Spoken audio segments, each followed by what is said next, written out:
Almost 30 years ago, Sadler's Wells and the other ballet companies in London told a young dancer she was too tall for the classical form of dance, or dance, as we say here. As a result, show business benefited with the arrival of a modern dance specialist, her name, Juliet Prowse. Now, since then, she's delighted audiences around the world with her dancing talents. Finally, Juliet has come to Australia with all of the glitter and the glamour and professionalism of the show, which has thrilled more than 1 million people in Las Vegas alone. That's quite an accomplishment. Juliet became a star with her first film appearance in the classical musical Can Can, in which she performed such great dance sequences as this one.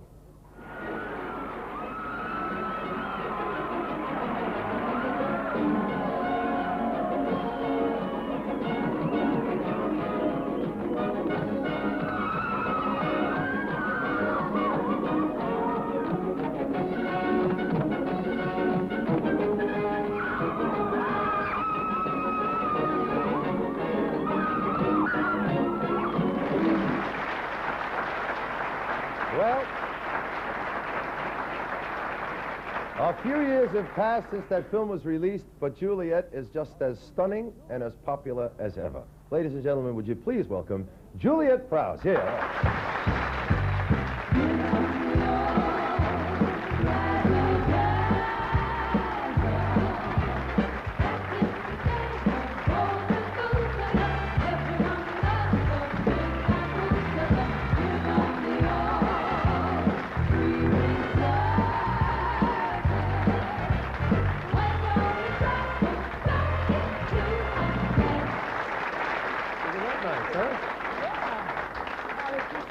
Looking at that film clip, and I was commenting to the lady back there, I was saying, God, those dresses were so heavy, because they were very heavy velvet, and they were original Swiss lace, because the costume designer, Irene Sharaf, was freaky. Everything had to be as original. Yeah, right, yeah. And I remember the day Shirley MacLaine had her dress, ours weighed 25 pounds each, and hers weighed 35 pounds because they put extra lace so they had more stuff. Right. And she got hers on. She said, I can't do anything in this. And she got the dress, and she started to rip all the lace out of it. And Irene Sharaf was there with her makeup going, all of this stuff happening. That was actually the beginning of Juliet Prowse, really coming to prominence. Well, that was the beginning in the United States. I must tell the audience out there, this is not, I don't usually wear all this makeup, but I just got off stage.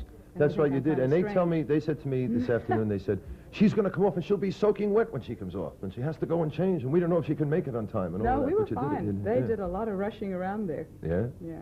You having a good time with this show over here? Yeah. Great acceptance. You know, the kids tell me, I want to get back to Can Can in a minute, but the kids were telling me that there are a lot of dancers that follow you and your show all over the place, and they said they saw the show up in Sydney, and then they flew down here to see it again. Oh, I didn't know that, really? Yeah, evidently everybody's following you. I know that a lot of the dancers in Sydney came like 3 or 4 times to see the show while we were there, and that's nice when they do that, you know. Everyone, that was so funny, because opening night, my manager came back and he said, all the dancers are bawling their eyes out back there. I said, what? They said, they're all crying. Well, you got to understand, dancers are an emotional lot and a strange lot as well, I might say. Yeah. It's fanatical with them, isn't it? Oh, gosh, yes. That's where the gypsy name came from, I think. Well, that's from traveling around from place to place to place and working, you know, not having any permanent residence, so to speak. And they do get emotional over seeing someone really good. Well, I know they do that because they work so hard. When I go to the ballet, I'm a mess. I mean, with everyone comes out for their curtain calls at the end, and I'm just crying my eyes out. Yeah. Really. I get very, very affected by good dancing when I see. You know, it interests me, too, like the dancers in New York, for example, Broadway. They'll work at night in a Broadway show. And they'll say, do you want to go out after? No, we can't do that because we have to be up early and we have to take a class. I mean, I've seen kids working at night take 4 or 5 classes during the day. How many classes do you still take classes? I go to ballet class. Yeah? Not when I'm working in Vegas, though, because when I'm working in Vegas, I have to do 2 shows a night, 7 nights a week. And I never get, and it's a lot of work for me in the show involved. A lot of just not only dancing, but having the responsibility of the show on your shoulders, so to speak, you know. Yeah. And but when I'm in LA, I go to ballet class every day, and it runs about 2 hours. When I was real young and running around, when I first went to London at the age of 17, I used to have one day a week, I think it was a Friday, that I managed to get in 5 classes on that Friday. And that's, you know, it's an hour and a half a class. And I would go from the studio and pack my gear and run there and go into that studio and do it all of that and pack my gear and run over and do it. Well, they were all different teachers, I suppose, for all different styles teachers, of dancing. And I would, and you'd have to get in the bus and schlep across town, you know, and get in there and do that class. But when you're young and you have that kind of energy to do that, it's wonderful. But you still, when you go back home to Los Angeles... I have the guys in my company, the Ron, who does the beautiful adagio with me at the end, he does that twice a night. I mean, he's in the show twice a night. He teaches 2 shows, he teaches 2 classes a day during the daytime in Las Vegas. That's a lot of work. It certainly is. So what about the pain? I mean, I always look at dancers and I say to myself, there's a lot of pain there. You know, the easier they make something look, I know there's got to be a lot of energy. Well, that's one of my pet peeves in Las Vegas, because we played such a cross-section of the country. Yeah. And I would say 2/3 of the people out there have absolutely no idea what's involved with dancing. Consequently, the whole purpose of dancing is to make it look like it's nothing. That you just get up and you do that, you know. And you were born doing that. Yes, you know. right. Yeah. To give that appearance. Yeah, you mean, and they don't realize the training that goes into making it look effortless and making it look like you don't weigh anything when someone lifts you up, you know, and you just can do all of that stuff. I'm looking at you now. You look amazing. How long have you been working in Vegas? They told me 20 years today. Is that right? 20 years. I started in, it's my 44th birthday today. Is it really?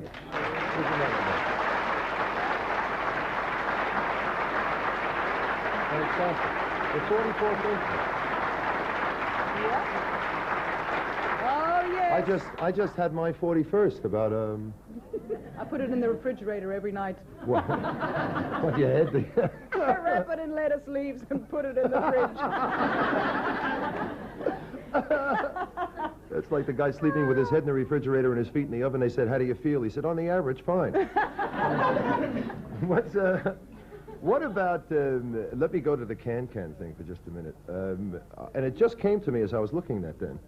Well, how much research do they have to do to find out how they used the can-can in those days?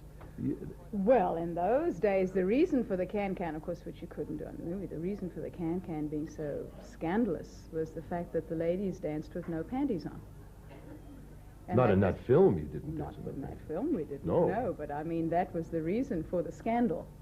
And the reason for trying to shut down all the can-can places in those days was because the girls, when they'd had a couple of absinthes in them, they would get out there and whip off their panties and go. And of course, that was the main event, the main attraction. We have 3 singers over there. Do that every once in a while. Just to keep the band happy, you know. We do that. Let me ask you another question. I want to go. Let me divert from the dancing. All right. Just for a minute. You look magnificent. I can't believe how good you look. Let me show you just one particular. I want you to see one of your love scenes, and then I got a question to ask you. But just take a look at this here. You have the bottle, but you forgot the milk. Well, I'll see you tomorrow. I mean, today. Yes, but not for the whole afternoon. I have rehearsal tomorrow, today, for your armed forces show. Yeah, we're on it, too, so I guess I'll see you there, huh? Yes. Well, goodbye. Goodbye. I forgot something. He sure is working overtime.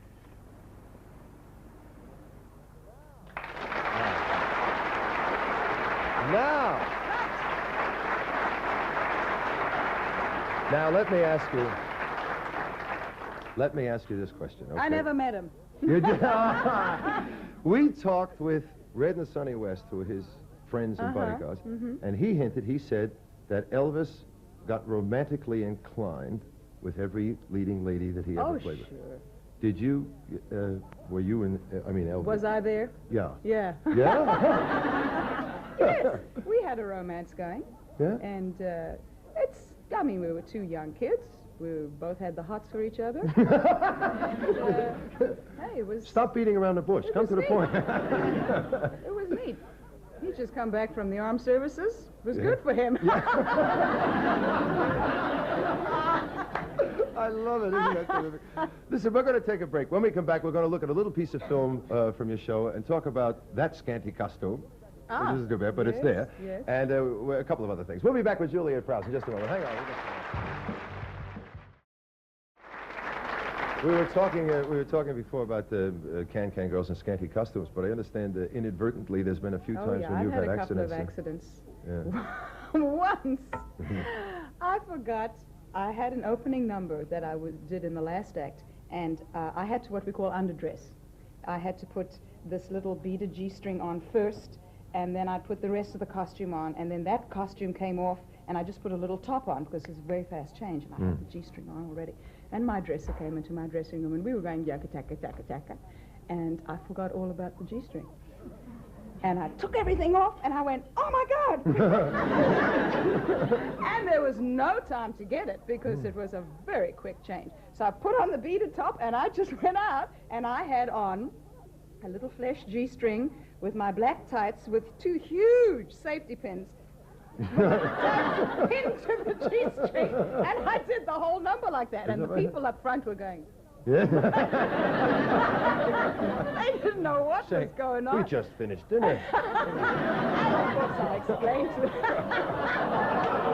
I just had to explain to them, you know, what had happened, and they laughed. And then twice, because some of my costuming, not in this act, I'm pretty covered in this act, but I have had some very scanty costuming in the past. And one was a little, what we call souffle, which is a flesh-colored, it's a see-through fabric. And it was a teeny little triangular thing that was beaded, and it just had a teeny little strap and a little strap up here. And it was in one of my big dance numbers. Everything you described so far that you wear is teeny and little. Well, I'm teeny and little. I don't have much to put in them.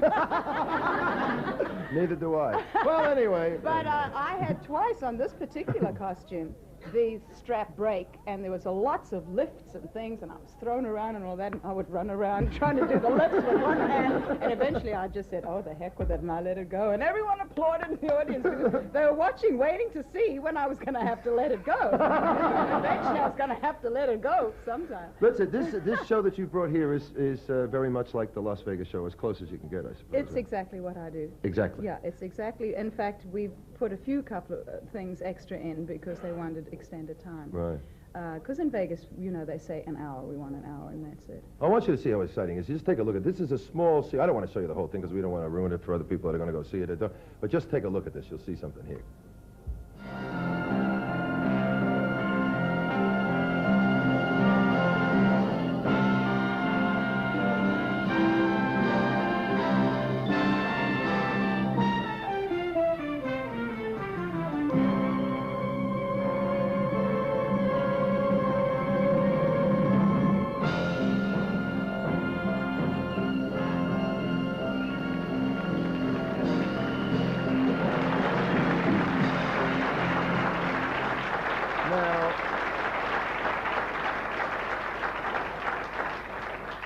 That costume Was scant. Scant. Well, that's basically what we call a G-string. That's it. And just a little top thing. You know, It used to be at a strip. time that you couldn't show your bottom like that if you were dancing. Oh, I used to have a lot of trouble in the old days on television. What, well, having in the people old watch days, it? you know, you couldn't have cleavage and you couldn't show your belly button, and my God, you certainly couldn't show your rump, you know. And I always had trouble because I've always had what we call a bubble butt. I've always had a butt. There it's been, you know. Dancers have butts. Yeah, they do. And every time I would do any kind of contraction work, the leotard would ride up and it would sit on top of me and would never go down again. And the censors would come flying down. We can't have that show. And Bob Mackey, who does all of Cher's costume, he does everyone's costume. Yes, he's got a And hell of a done reputation. He does, my yeah. costuming for many years, too. Decided that from then on in that I just couldn't wear anything that came all the way down, that it would have to be cut up because it just would never, ever stay down. I got something here. Just let me tell you first, Mick, why you get that for me, will you? Let me see that. Adrian, it's Melbourne, the Princess Theatre, tomorrow night, 2 shows, and Saturday, and Adelaide at the Festival Theatre. You haven't seen that yet, the Festival No, Theatre. I hear You it's are going to terrific. love that. That's the greatest thing. In this country, that's one of the best things they've ever done. Adelaide Festival Theatre, the 29th and the 30th of September. Give me those. Just to smell these. Easy for you because... Oh! First of all, because it's, just have a sniff of those. Those are really, aren't they beautiful, huh? Isn't that nice? And we've also got another surprise. Can I get the fella out here? Is he there? Yeah. Fella? Fella.